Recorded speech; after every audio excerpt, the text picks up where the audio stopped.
अंग नाम के महादेश में चंपा नाम की नगरी थी। इस नगरी का राजा दंतीवाहन था और इसकी पत्नी का नाम वसुमित्रा। इधर चंपापुरी के निकट एक कुसुमपुर नाम का नगर था। इस नगर में कुंददंत नाम का कच्छिक मालाकार रहता था और इसकी पत्नी का नाम कुमुददंतिका था। कुंददंत नगर से बाहर निकला ही था कि उसे प्रभात के समय गंगा में बहती हुई वो पिटारी दिखलाई दी। उसने पिटारी पकड़ ली और जैसे ही पिटारी खोली उसमें एक बालिका रखी हुई दिखलाई थी। कुंददंत ये देखकर बड़ा प्रसन्न हुआ। वो इस पिटारी तथा इसके अंदर रखी हुई सुकुमार बालिका को लेकर अपनी पत्नी के पास आया और उसे अपनी पत्नी के हाथों में देकर कहने लगा, लो, आज से तुम इसे अपनी पुत्री समझना। कुमुददंता ने दूध आदि से बालिका का पालन पोषण करके उसे बढ़ाया और उसका नाम पद्मावती रख दिया। पद्मावती अवस्था के क्रम से यौवन के द्वार पर आ पहुंची। उसका यौवन कामियों के मन को पीड़ित करने लगा और वो अपने पुष्ट तथा उन्नत कुचयुगल से अत्यंत सुंदर मालूम देने लगी। एक बार दंतीवाहन राजा ने इसे देखा तो देखते ही ये काम के बाणों से आहत होकर सोचने लगा, ये किसकी पुत्री है। उस समय राजा के मनोभाव को समझकर किसी ने बतलाया कि राजन, ये एक मालाकार की कन्या है। राजा ने मालाकार से पद्मावती की याचना की और उसके साथ विधिवत विवाह कर लिया। दंतीवाहन राजा का मन पद्मावती के रूप पर इतना आसक्त हुआ कि इसने कलावती पद्मावती को महादेवी बना दिया। एक बार राजा ने कुंददंत से पद्मावती के संबंध में विशेष पूछताछ की तो उसने पिटारी के मिलने का वह सब वृत्तांत राजा को सुना दिया और बतलाया कि यह कौशांबी के राजा वसुपाल की वसुमती नामक रानी की कन्या है। कुंददंत कहने लगा, राजन, इसके नाम की एक रत्न निर्मित अंगूठी और रत्न कंबल तथा एक पिटारी है जो सब आपकी सेवा में उपस्थित है। यह कह उसने उन वस्तुओं को भी राजा के सामने रख दिया। इन सब चीजों को देखकर पद्मावती के संबंध में सभी लोगों को ठीक प्रत्यय हो गया। इस प्रकार रूप और यौवन से संपन्न दंतीवाहन राजा पद्मावती के साथ उत्तम भोगों को भोगता हुआ काल यापन कर रहा था कि इतने में वह गोपालक का जीव, जिसने कमल से जिनेंद्र भगवान की पूजा की थी, स्वर्ग से चय कर पद्मावती के गर्भ में आ गया। इस समय पद्मावती के मन में एक दोहला उत्पन्न हुआ, परंतु उसकी पूर्ति न हो सकने के कारण वो दिन प्रतिदिन दुर्बल रहने लगी। जब राजा ने पद्मावती की दुर्बल शरीर को देखा तो वो उससे कहने लगा, मेरे हृदय और नेत्रों को आनंद देने वाली तथा मेरे जीवन की आधार प्रिय, तुम ये बताओ कि तुम्हारा शरीर दुर्बल क्यों होता जा रहा है। पतिदेव की बात सुनकर पद्मावती कहने लगी, प्राणनाथ, जब से हमारे गर्भ में ये जीव आया है तब से मेरे मन में एक इस प्रकार का दोहला उत्पन्न हो रहा है कि मैं मनुष्य का वेश धारण करके नर्मदा तिलक नाम की उन्नत हाथी पर आपके साथ सवारी करूं और जिस समय मेघ मंद मंद गर्जना पूर्वक नन्ही नन्ही बूंदें गिरा रही हूं, चंपापुरी की प्रदक्षिणा करूं। जब राजा ने पद्मावती का ये दोहला सुना तो उसने अपने मनुष्यों के द्वारा नर्मदा तिलक हाथी को बुलाकर उसी झूल आदि से मंडित कराया और 16 प्रकार के आभूषणों से भूषित पद्मावती को पुरुष की वेश में सज्जित कर दिया। इस तरह सब प्रकार की तैयारी के पश्चात दंतीवाहन भूपति ने रानी को मदोन्मत्त हाथी के आगे बिठलाया और स्वयं उसके पीछे बैठ गया तथा नगर की प्रदक्षिणा करने लगा। पद्मावती और दंतीवाहन महाराज इस तरह नगर की प्रदक्षिणा कर ही रहे थे कि इतने में राजा का प्रिय मित्र वायुवेग नाम का एक विद्याधर, जो 16 प्रकार के आभूषणों से सुशोभित और अत्यंत रूपवान था, वायु के वेग की तरह तीव्र गति से वहां आया। उसने अपनी विद्या के बल से आकाश में गर्जना करता हुआ एक मेघ तैयार कर दिया और उसमें इंद्रधनुष की शोभा से चित्र विचित्र रंग भर दिए। उस समय उस विद्याधर ने ऐसा वातावरण प्रस्तुत कर दिया कि सुगंधित जल की एक एक बूंद के रूप में वृष्टि होने लगी और मंद मंद वायु बहने लगी। इधर नर्मदा तिलक हाथी ने ज्यों ही आकाश में छाए हुए और जलकण बरसाते हुए मेघ को देखा और दिशाओं को सुगंधित करने वाली सुगंधित वायु को सूंघा तो उसे अपने चिरवसित और वृक्षामाला से अलंकृत विंध्याचल के शल्लकी वन की स्मृति हो उठी और तब ये बलवान हाथी जनसमूह के देखते देखते ही नगर से अटवी की ओर चल दिया। जब हाथी उत्तरोत्तर अधिक वेग से दौड़ने लगा तो पद्मावती अपने पतिदेव दंतीवाहन से कहने लगी, नाथ, देखो, मेरे द्वारा आपके ऊपर भी ये घोर संकट आ पड़ा। इस समय कदाचित हमारे साथ आपकी जीवन लीला भी समाप्त हो गई तो समस्त पृथ्वी ही नष्ट हो जाएगी। इसलिए आप किसी निकटवर्ती वृक्ष की शाखा को पकड़कर पर्वत के समान इस उन्नत हाथी से शीघ्र ही उतर जाइए। मैं अपने कर्मों के फल से प्राप्त हुए दुखों के भार से दैव के भरोसे हाथी के साथ ही जाऊंगी। राजा ने पद्मावती की बात को आदर के साथ सुना और वो मार्ग में आए हुए एक वृक्ष की शाखा को पकड़कर हाथी पर से उतर पड़ा। राजा का मन बड़ा दुखी था और चित्त पद्मावती की ओर ही लगा हुआ था।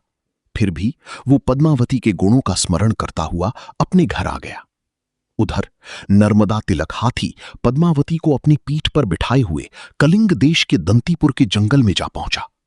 वहां पहुंचकर उसने एक ऐसे सरोवर में प्रवेश किया जो अनेक प्रकार के पद्मों से पूर्ण था, हंस और सारस की बोलियों से शब्दायमान था और समुद्र की तरह विशाल लहरों से लहरा रहा था। ज्यों ही हाथी ने सरोवर में प्रवेश किया, पद्मावती उसके ऊपर से जल में कूद पड़ी और पानी से बाहर निकलकर स्थल पर आ गई। वहां वो सरोवर के तट पर स्थित वट वृक्ष के नीचे खड़ी हो गई और चारों ओर देखने लगी। उस समय वो ऐसी मालूम देती थी जैसे साक्षात जल देवी हो। हाथी ने भी केवल क्षण भर तक सरोवर में गोता लगाया और तुरंत ही वहां से निकलकर अपनी इच्छित स्थान की ओर चल दिया। इस बीच दंतीपुर का शतभट नाम का सुजन मालाकार उस सरोवर पर पहुंचा और उसे पद्मावती दिखलाई पड़ी। उसे देखकर शतभट को ऐसा मालूम दिया जैसे रूप और यौवन से मंडित वन देवी खड़ी हो। उसने पद्मावती से सब वृत्तांत पूछा और बहन के स्नेहवश वो उसे अपने घर ले गया। पद्मावती इस प्रकार दंतीपुर के शतभट के मकान में ही प्रसन्नतापूर्वक रहने लगी। एक समय की बात है, शतभट मालाकार धन प्राप्ति की इच्छा से फूल लेकर एक दूसरी गांव में बेचने पहुंचा। वो लौटकर घर नहीं आ पाया कि इतने में उसकी विपरीत मनोवृत्ति वाली पत्नी ने उस साध्वी को प्रसव काल के निकट रहने पर भी घर से बाहर निकाल दिया। अतः पद्मावती यहां से चलकर दंतीपुर के निकटवर्ती अनेक प्रकार के वृक्षों से सघन महाभयंकर घोर शमशान भूमि में जा पहुंची और उसने रौरव शमशान भूमि में ही एक मांगलिक पुत्र को जन्म दिया जो समस्त शुभ लक्षणों से संपन्न था और जिसका अंग प्रत्यंग सौंदर्य से निखर रहा था। बाल सूर्य के समान कांतिमान पुत्र को देखकर पद्मावती को संतोष हुआ, परंतु अपनी दयनीय दशा को देखकर उसका मन बड़ा ही शोकाकुल और दुखित हुआ। इस समय ही वहां एक बालदेव नाम का विद्याधर मातंग के रूप में चिता की रक्षा करता हुआ उपस्थित था। पद्मावती को देखकर ये विनय से नम्र हो गया और उससे बोला, भगवती, आप मेरे वृत्तांत को एक चित्त होकर सुनिए। ये कहकर वो निम्नलिखित कथानक सुनाने लगा। जम्बू द्वीप के भरत क्षेत्र में विजयार्थ नाम का एक उन्नत पर्वत है। इस पर्वत की दक्षिण श्रेणी में एक विद्युतप्रभ नाम का नगर था जो मणिनिर्मित प्रासादों से मंडित था और जिसमें अनेक विद्याधर निवास किया करते थे। इस नगर के राजा का नाम विद्युतप्रभ था जो समस्त विद्याधरों का अधिपति था। इसकी महादेवी का नाम विद्युलेखा था जो बड़ी ही सुंदरी थी। मैं इन दोनों का पुत्र हूं और बालदेव मेरा नाम है। मेरी पत्नी का नाम हेममाला है। मैं दक्षिण दिशा में इसके साथ घूमकर अभी ही वापस आया हूं। परंच कलिंग और आंध्र देश की सीमा की संधि में अपने शिखरों से आकाश को छूता हुआ रामगिरी नाम का एक पर्वत है। जब वृक्षों की आवली से मंडित पर्वत की ऊपर होकर मेरा इच्छानुसार गमन करने वाला विमान अचानक एकदम रुक गया तो भद्रे, मैंने तुरंत ही विमान के रुकने के कारण को जानने के लिए दिशाओं में इधर उधर देखना शुरू किया, परंतु जब कोई कारण दृष्टिगोचर नहीं हुआ तो मेरे मन में बड़ा संभ्रम हुआ। इसके पश्चात जब मैंने नीचे की ओर दृष्टि डाली तो मुझे समस्त प्राणियों पर अनुकंपा करने वाली निर्दोष मुनिराज दिखलाई दिए। ये मुनिराज ध्यान स्थित थे और मुझे भी इस रूप में दिखलाई दिए जैसी ध्यान की साक्षात पर्वत हो या मूर्तिमान धर्म हो। मैं इस पर्वत पर अपनी पत्नी के साथ क्रीड़ा करने की भावना से बहुत तेज गति से आकाश मार्ग से जा रहा था जब सहसा मेरा विमान रुक गया और मुझे मालूम हुआ कि मुनिराज की प्रभाव के कारण ही मेरा विमान रुक गया है, तो मुझे बड़ा क्रोध आया। मेरा हृदय पत्थर की तरह कठोर हो गया और मैंने मुनिराज पर उपसर्ग करना प्रारंभ कर दिया। मेरे दुसह उपसर्ग के कारण मुनिराज को भी क्रोध हो आया। उनका हृदय प्रतिशोध की भावना से भर गया और उन्होंने क्रोध के आवेश में मुझे शाप दे डाला। अरे पापी, दुराचारी और अधर्म हृदय, इस असह्य और अमानुषिक उपसर्ग के कारण मैं तुम्हें शाप देता हूं कि इसी क्षण तुम्हारी समस्त विद्याएं विलीन हो जावें। मुनिराज के मुंह से इस शाप वाक्य के निकलते ही मेरी समस्त विद्याएं तत्काल ही विलीन हो गईं। जब मैंने अपने आप को विद्याओं से बिल्कुल ही शून्य पाया तो मेरा मन दीन हुआ और मैं योगीराज की सेवा में निवेदन करने लगा। समस्त प्राणियों को आनंद देने वाले और संपूर्ण जीवों पर अनुकंपा रखने वाले भगवन, ये बतलाने की कृपा कीजिए कि अब मुझ अधर्मी का ये शाप किस प्रकार दूर होगा। योगीराज ने मेरी प्रार्थना सुनी और उनका मन करुणा से द्रवित हो उठा। वे अपनी दिव्य ज्ञान के बल से मुझसे इस प्रकार कहने लगे। अंग नाम के महान देश में चंपा नाम की नगरी है। वहां की राजा का नाम दंतिवाहन है और रानी का नाम पद्मावती। नर्मदा तिलक नाम का हाथी इस गर्भिणी पद्मावती को अपनी पीठ पर बिठाए चंपा नगरी से भाग लिया और इसी समृद्धि संपन्न कलिंग देश की दंतीपुर में ले आया। इस नगर का राजा बलवाहन है और पत्नी का नाम बलवाहना। बलवाहना बड़ी ही सुंदर और विनीत है। ये राजा अपने भूखंड से संपन्न है, चतुरंग सेना से अलंकृत है और बहुत ही धनवान है, परंतु इसके पुत्र एक भी नहीं है। इसी दंतीपुर नगर में एक शतभट नाम का मालाकार रहता है। इसकी पत्नी का नाम मारीदत्ता है, जो बहुत ही क्रूर और कठोर हृदय की है। नर्मदा तिलक नाम का हाथी उस गर्भणी पद्मावती को इसी दंतीपुर की अटवी में ले आया और वहां ये उस मालाकार को दिखलाई दी।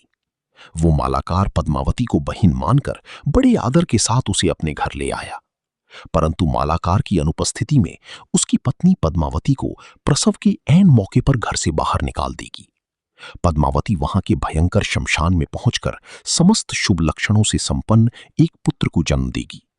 इस कुमार का शरीर अत्यंत सुकुमार होगा और ये इतना सुंदर होगा कि इसे देखकर प्रत्येक व्यक्ति का हृदय मुग्ध हो सकता है। आगे चलकर यही बालक इस पृथ्वी मंडल का राजा होगा। मुनिराज कहने लगे, विद्याधर, तुम शरीर के तेज से चमकते हुए इस दिव्य बालक को पद्मावती के पास से लेकर अपने घर ले जाना, उसे पालना, पोसना और बड़ा करना। जिस समय ये बालक बड़ा होकर दंतीपुर में विस्तृत राज्य का अधिकारी बनेगा, उसी क्षण तुम्हारी समस्त विद्याएं पूर्वानुरागवश तुम्हें पुनः प्राप्त हो जावेंगी। बालदेव विद्याधर पद्मावती से कहने लगा, हे सुतनु, मैं मुनिराज के आदेश से ही इस महाभयंकर शमशान भूमि में अब तक ठहरा रहा। मुनिराज ने जो आदेश दिया था उसका एक भाग तो हमारे सामने आ गया और दूसरा भी निकट भविष्य में आ जाएगा, क्योंकि मुनिराज कभी भी अन्यथा नहीं कह सकते।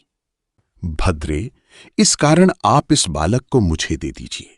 मैं इसे अभी घर लिए जाता हूं और सावधानी के साथ इसका पालन पोषण करूंगा। आशा है आप इस प्रस्ताव को स्वीकार करेंगी और बालक की ओर से निश्चिंत रहेंगी। पद्मावती ने विद्याधर की बात सुनी तो कहने लगी, अच्छी बात है भैया, परंतु इसका पुत्र के समान ही पालन करना। बालदेव विद्याधर ने पद्मावती को प्रणाम किया और बालक को लेकर वो शीघ्र ही घर आ गया। बालदेव का हृदय बालक के स्नेह से भरा जा रहा था। उसने बड़े आदर के साथ उस बालक को अपनी पत्नी हेममाला के हाथों में सौंप दिया। इस तरह बालक बालदेव के भवन में और हेममाला की देखरेख में बालचंद की तरह दिन प्रतिदिन वृद्धि को प्राप्त होने लगा। इधर पद्मावती भी शमशान भूमि से चली आई और आकर दंतीपुर में रहने लगी। दंतीपुर में भी वह कुछ दिन तक ही रही। इसके पश्चात वह यहां से भी चल दी। उसका मन अब भोगों से विमुख हो चुका था। वो समाधि गुप्त मुनिराज के निकट जा पहुंची और उन्हें नमस्कार करके सुव्रता नामक आर्यका के निकट दीक्षा ले ली। पद्मावती ने इस प्रकार दीक्षा तो ले ली, किंतु उसके मन से अपने पुत्र का वात्सल्य और शल्य दूर नहीं हुए। इसलिए एक दिन वह पुत्र शोक से व्याकुल होकर घी की पुड़ी और लड्डुओं को लेकर बालदेव के घर जा पहुंची। उसने अपनी प्रेम पात्र बालक को स्नेह से देखा और उसे उत्तमोत्तम भक्ष्य पदार्थों को देकर वह अपनी इच्छित स्थान पर चली गई। एक बार वह फिर से अपने बालक को देखने आई, परंतु इस बार उसके हाथों पैरों में खाज खुजली देखकर वह बड़ी दुखी हुई। उस समय उसने बालदेव के सामने ही अपने इस पुत्र का नाम करकंडू रख दिया और इसके बाद वह चली गई। करकंडू भी इस प्रकार पालित पोषित होकर बड़ा हो गया। परंच बालदेव विद्याधर ने जिस शमशान की पहली रक्षा की थी, उसी शमशान में पड़े हुए कपाल से 3 बांस उत्पन्न हुई। एक बांस इस कपाल की मुंह से निकला और 2 बांस उसकी दोनों आंखों से।